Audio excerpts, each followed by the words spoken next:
ധാരാളം അത്ഭുതവും അതിലേറെ മഹത്വമുള്ള വെള്ളമാണ് സംസം വെള്ളം. ശാസ്ത്രലോകം പോലും സംസം വെള്ളത്തിൻ്റെ പ്രാധാന്യത്തിലും അതിൻ്റെ വ്യത്യസ്തതയിലും അത്ഭുതം രേഖപ്പെടുത്തിയിട്ടുണ്ട്. ഏത് ആവശ്യം ആഗ്രഹിച്ചാണോ നാം സംസം വെള്ളം കുടിക്കുന്നത് ആ ആവശ്യം പൂർത്തീകരിക്കപ്പെടുമെന്ന് നബി സല്ലല്ലാഹു അലൈഹി വസല്ലം തങ്ങൾ പറഞ്ഞിട്ടുണ്ട്. രോഗശമനത്തിനും സംസം വെള്ളം വലിയ ഔഷധമാണ്. സംസം വെള്ളം കുടിക്കുന്നതിനും ചില മര്യാദകളും സുന്നത്തുകളുമുണ്ട്.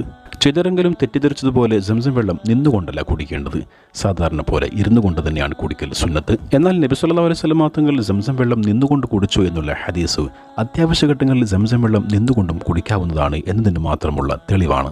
സംസം കുടിക്കുന്നതിന് മുമ്പ് ഖിബലയ്ക്ക് മുന്നിടൽ പ്രത്യേകം സുന്നത്തുള്ള കാര്യമാണ്. ബിസ്മി ചൊല്ലുക, 3 ഘട്ടമായിട്ട് കുടിക്കുക. കുടിച്ചതിനു ശേഷം സംസം വെള്ളം കൊണ്ട് തല, നെഞ്ച്, മുഖം തുടങ്ങിയ ഭാഗങ്ങളിലൊക്കെ തടവുക. അതുപോലെ തന്നെ സംസം വെള്ളം കുടിക്കുന്ന അവസരത്തിൽ ഇഹപരമായ ആവശ്യങ്ങൾ മനസ്സിൽ കരുതുക തുടങ്ങിയവയും സുന്നത്താണ്. സംസം കുടിക്കുന്ന സമയത്ത് വാരതായ ദിക്റുകൾ ചൊല്ലുക.